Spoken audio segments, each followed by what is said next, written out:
హైదరాబాద్ కర్మన్ ఘాటి దేవాలయ భూముల పేరుతోటి పేదలను ఆగం చేయొద్దన్నారు ఎంపీ ఈటల రాజేందర్. 35 ఏళ్ల క్రితం సర్వే నెంబర్ 110లో సుధాకర్ అనే వ్యక్తి వేసిన వెంచర్ లేఅవుట్లో ఇల్లు నిర్మించుకున్నారని, ఇవాళ ఎండోన్మెంట్ భూములంటూ 20 ఏళ్లను బలవంతంగా ఖాళీ చేయించడం అన్యాయమని మండిపడ్డారు. ఒకవేళ అవి నిజంగా ఎండోన్మెంట్ భూములు అయితే ఇన్నాళ్ళు అధికారులు ఏం చేశారని ప్రశ్నించారు.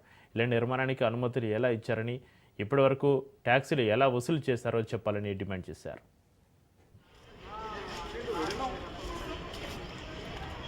లైన్ కొట్టు బ్రేకింగ్ పెడతా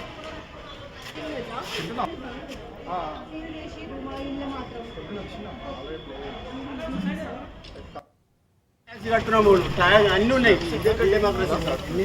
మొత్తం 32 ప్లాట్స్ సార్, 23 ఇల్లు ఉన్నాయి. 23 ఇల్లు ఉన్నాయి. ఫ్యామిలీలు 50 ఉన్నాయి. 50 ఫ్యామిలీలు ఉన్నాయి. 50 నుంచి ఉన్నాయి సార్. 50 నుంచి 250 దాకా ఉన్నాయి. 50, 60 నుంచి 250 దాకా 2 ఎకరాల 1.5 గుంటలు సార్. ఇది కూడా వచ్చింది రాత్రి ఎట్లా అయిందో 90 days టైంలో చేసుకోలేకపోయింది.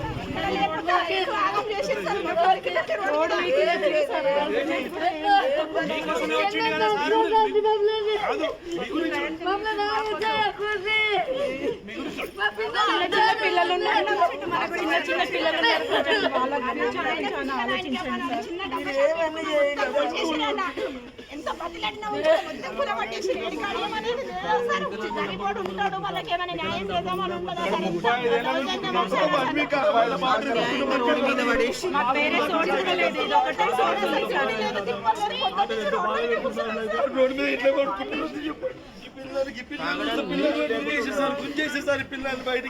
ఏడుస్తుంటే వాళ్ళు కష్టపడి కొనుక్కున్నది కదా సార్, అన్యాయంగా తీసుకున్నది కాదు కదా. 30 ఏళ్ల నుంచి జీవిత ఆధారమైన కష్టపడి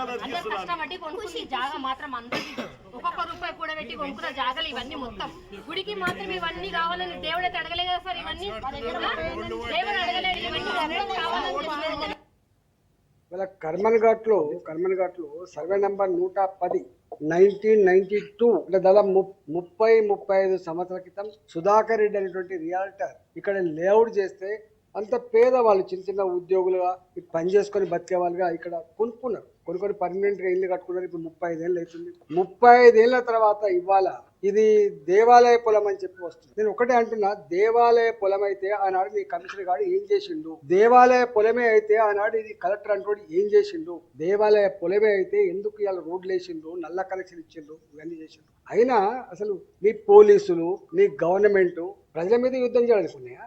ఇవాళ అర్ధరాత్రి పూట 300 పోలీసులను పెట్టి ఈ 20 కుటుంబాల మీద నీ ప్రతాపం చూపిస్తున్నావు అంటే నువ్వు ఎంత బలహీనంగా ఉన్నావో, ఎంత దుర్మార్గంగా ఉన్నావో, ఎంత మూర్ఖంగా ఉన్నావో దాన్ని బట్టి మీకు అర్థం కావాలి. ప్రభుత్వపరమైన భూములు ఆక్రమించుకోవాలని మేము చెప్పట్లేదు, దేవాలయ భూములను కబ్జా పెట్టాలని చెప్పి మేము కోరుకోవట్లేదు. కానీ ఇవన్నీ ఇవాళ కబ్జా పెట్టలే కాదు, ఇవాళ కట్టుకునే కాదు, ఎన్నడో 35 ఏళ్ల క్రితం కట్టుకున్నటువంటి ఇల్లు ఇవాళ అన్ని లోన్లు తీసుకొని కట్టుకుంటారు. వాళ్ళ ఆశల సౌధం. ఇవాళ ప్రతి కుటుంబానికి నాకు సొంత ఇంటి కళ ఉండాలని చెప్పి వాళ్ళు తపన పడేటువంటి వాళ్ళు పర్మిషన్ ఇస్తాడు చూసిండో వాళ్ళని అరెస్ట్ చేయి, వాళ్ళకు పనిష్మెంట్. ఈ సామాన్య ప్రజానికో నేను కొట్టలేరు, వాళ్ళు తిట్టలేనటువంటి బలహీనులు వాళ్ళు, ప్రజలు వాళ్ళు. ఈ ప్రజల మీద ఇంత దౌర్జన్యం చేయడం దుర్మార్గమైనది, తీవ్రంగా ఖండించడమే కాదు ముఖ్యమంత్రి గారికి తప్పకుండా దీని మీద నేను మళ్ళీ ఒకసారి చెప్తున్నా, దేవాలయ పొలాలు కానీ, గవర్నమెంట్ స్థలాలు కానీ, గవర్నమెంట్ భూములు కానీ ఆక్రమించుకోవాలని మేము కోరుకోవట్లేదు.